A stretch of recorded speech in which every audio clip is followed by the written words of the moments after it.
안녕하세요. 시로 만나는 정조와 화성을 강의할 정수자입니다. 수원은 정조가 화성을 축성하면서 거듭났고 큰 새로운 도시로 나가며 그 화성에 담긴 시가 많아서 시를 통해서 다시 읽고자 합니다.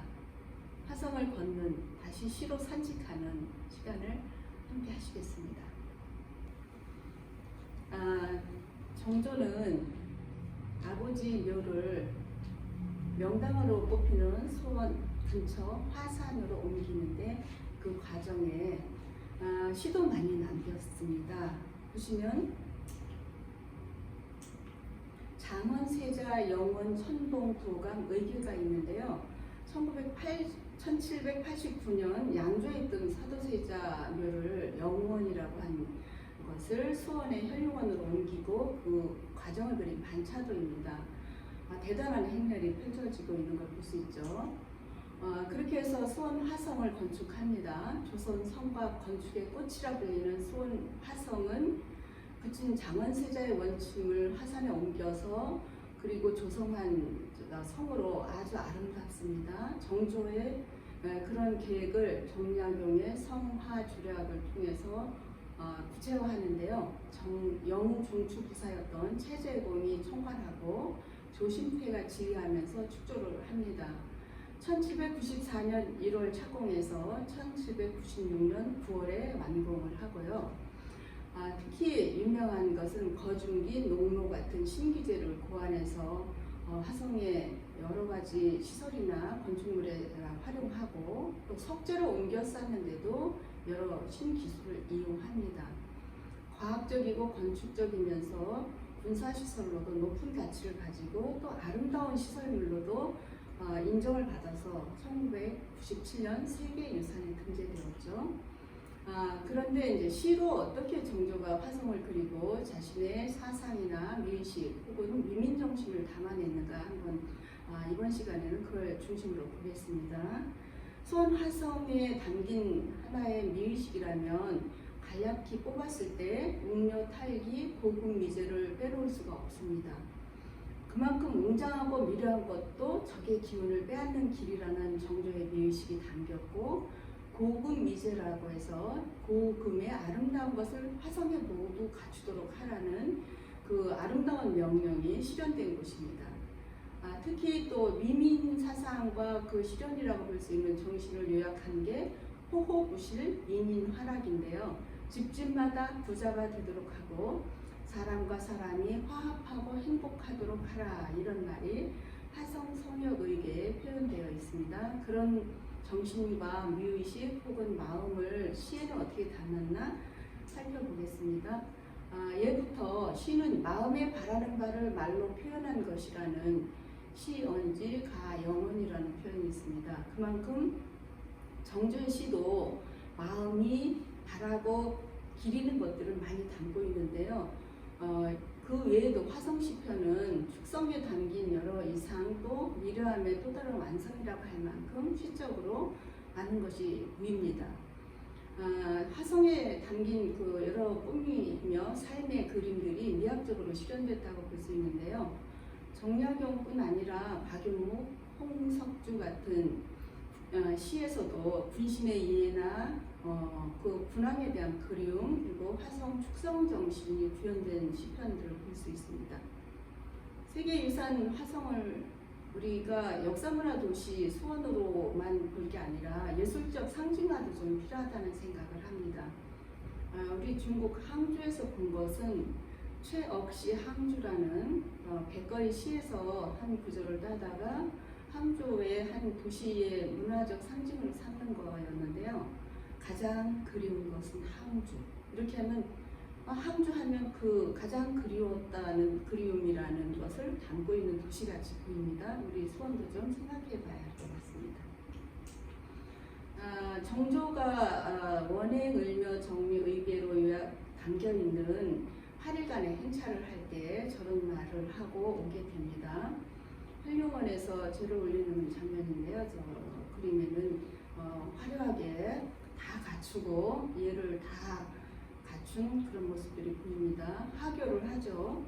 부일에 자궁을 모시고 자궁은 해경궁 홍씨죠. 활용원에 나가서 참배를 하고 화성 또 해궁에 가서 자궁을 위한 연회를 베풀고 양로연을 또 행한다고 하죠. 연회는 당연히 알고 계신 것처럼 해경궁 홍씨의 진찬연입니다. 회가변. 그리고 거기서 양로연도 열고 그 전에는 과거도 보고 하죠. 그리고 일단은 참배한 뒤에 해궁에 와서 과거 본 거와 또 장대에 올라가 직접 성조와 야조를 본 다음 장사를 먹이는 이런 일까지 다 하교를 합니다. 16일에 이제 판공해서 원행을묘라는 그 정료기에 다 담겨 있는데 정주실록에 저런 글이 있어서 조금 참고로 봅니다. 정주의 시를 보겠습니다. 저 그림을 보시면 서장대에서 군사를 사열하는 장면인데요. 대단한 위용을 보여주죠. 화성장대에서 성안의 군사 훈련을 친히 사열하고 시를 지어 문미 위에 제하다 이런 설명을 달고 있는 시인데 나라를 지켜 보호함이 중한 것이라 경영엔 노력을 허비하지 않는다오. 성은 평지로부터 아득히 멀고 대는 먼 하늘 의지에 높기도 하여라. 오만 방패들은 규모가 장대하고 삼군은 의기가 대단히 혹해하도다. 대풍과 한곡절을 연주하고 나니 붉은 아침 햇살이 인포에 비추이나. 굉장히 오랜 시간 저 야조를 사열하면서 같이 한 걸 볼 수 있습니다. 아침 햇살이 인포 정조가 왕이 있는 그 옷에 비춘다는 섬세한 표현까지 나타나는데요. 그렇게 군사 사열하는 것이 정조의 중요한 일이었고 그 다음에 우리가 알고 있는 진찬날이 13일입니다. 그날 대단히 크게 잔치를 열죠. 정조시에서 이 진찬에 이렇게 시를 내리고 신하들이 거기에 화답하는 이런 것들이 또 나오는데요. 일단 같이 보겠습니다. 크나큰 복록으로 새로운 명을 맞이하여라. 생황 풍소 불어대어 청춘을 머물게 하네. 땅은 관화에 부합해 삼축술이 비등하고 해는 유홍절에 이르러 육순에 올랐도다. 내 외비는 그대로 꽃핀 숲에 모이며 동서가는 바로 꽃보다 고운 사람들일세. 해마다 오늘같이 즐겁기만을 원하노니 장락당 안에는 술이 몇 순배나 돌았는고. 저 마지막 구절이 아주 마음에 듭니다. 저는 장락당 안에는 술이 몇 순배나 돌았는고 하고 맺었는데요. 장락당은 봉수당 옆에 붙어있는 건물이고 봉수당이 이제 진찬년의 본 잔치 자리입니다.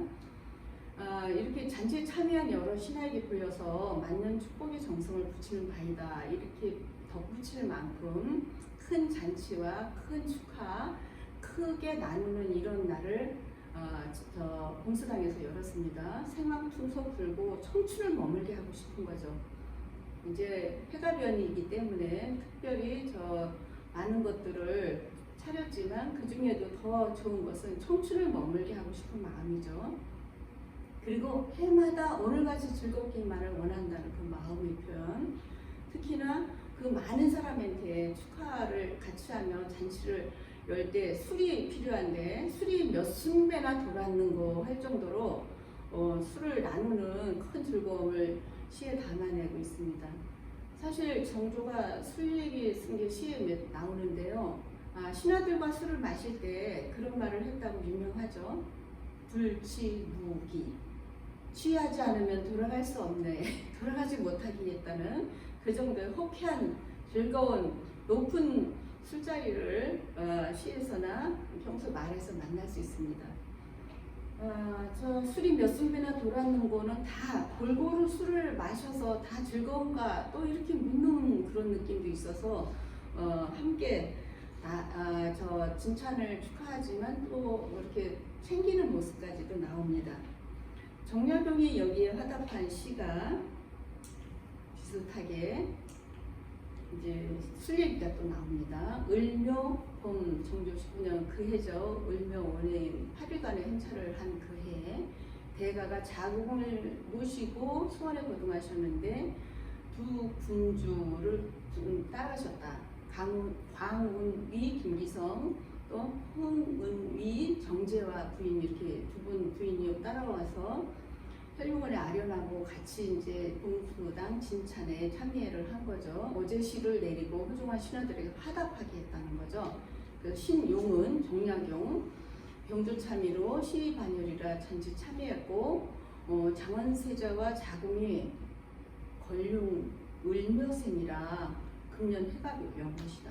이 두 분이 부부가 같은 나이였다는 게 이제 자세하게 나옵니다.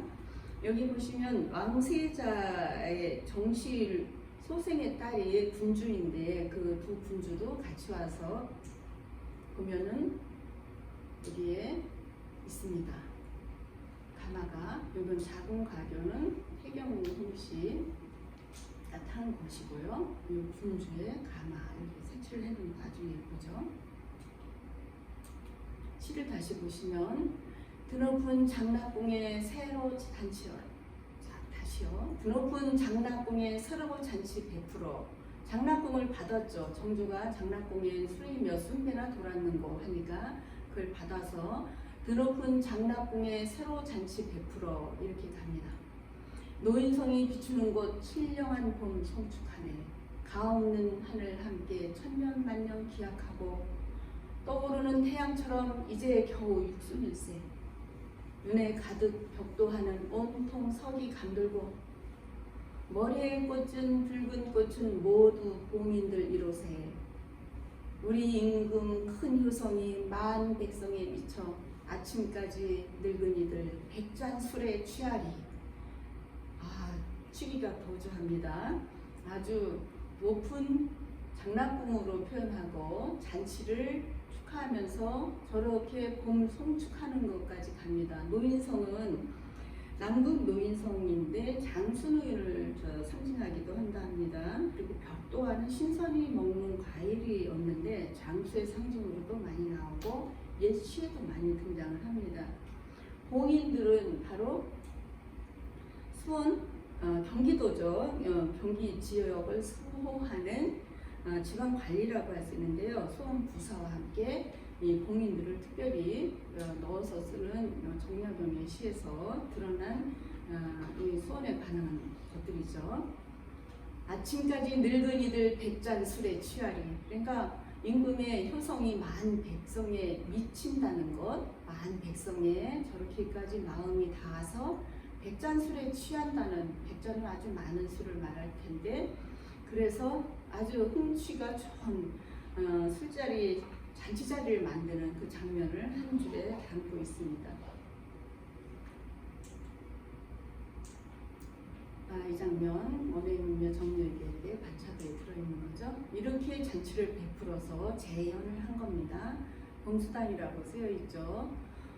우리 화성문화제 때 저런 것을 다 재현해서 시민들이 굉장히 많이 들어오고 함께 저 날을 생각하며 즐기기도 합니다. 정조는 또 아주 가슴 아픈 모습도 많이 시에 담았습니다.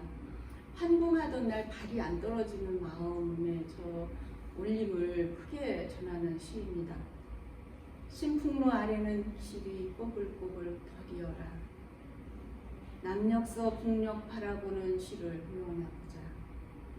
장락궁 종소리가 멀지 않으니 머리 돌려 침원을 거의 하직한단 말인가. 저 가슴이 저릿하게 차마 돌아서지 못하는 이 화성, 이 침원도 두고 떠날 수 없는 마음이 담깁니다.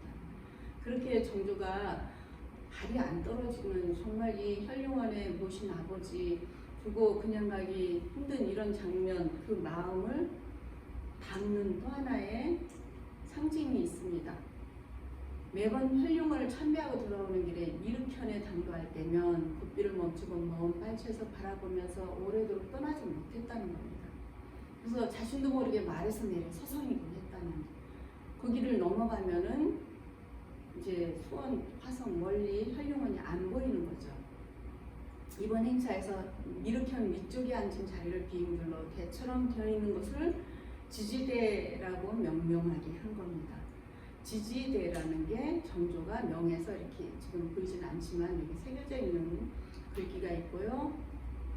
이후는 이제 행행하는 노정 미르편이라는 이름보다 지지대라는 세 글자로 쓰게 합니다. 그리고 이게 1795년에 나온 건데 돌아가는 길이 원행 을묘 그 해에 가면서 지시한 게 나옵니다. 이건 양로연도고요. 그 해에 했던 이건 환호행렬도라고 해서 돌아가는 길에 장대한 모습입니다. 어마어마한 6천여 명이 내려왔다가 가는데 많은 사람들이 구경 나오고 이 그림을 확대해서 자세히 보면 굉장히 다양한 세분 묘사가 되어 있어요. 굉장히 많은 사람들이 구경 나왔지만 또 거기 한판 즐기는 모습들도 많이 나오고요. 장대한 행렬이죠. 그야말로 축제이기도 하고 행렬이 8일간의 행차이자 축제이기도 했는데 그런 장면이 환어 행렬도에 돌아가는 길 그림 아주 멋지게 그려집니다.